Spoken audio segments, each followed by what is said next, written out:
दरम्यान पुणे विधान परिषद निवडणुकीसाठी राष्ट्रवादीकडून विक्रम काकडे यांना उमेदवारी देण्यात आली। राष्ट्रवादीची काल पुण्यामध्ये एक बैठक सुद्धा संपन्न झाली। बैठकीमध्ये काकडेंच्या नावावरती शिक्कामोर्तब अखेर झालेला आहे।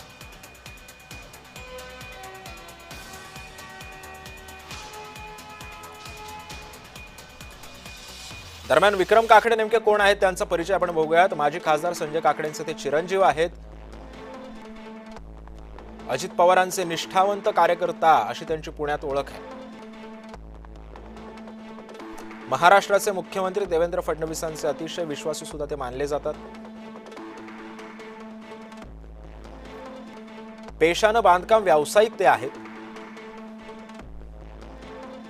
4 वर्ष स्टेट शूटिंग चॅम्पियन, राष्ट्रीय पातळीवरील संघातही त्यांचा सहभाग आहे। आंतरराष्ट्रीय स्तरावर इटली, फ्रान्स, जर्मनी, थायलंडमधील स्पर्धेतही त्यांनी सहभाग घेतलाय।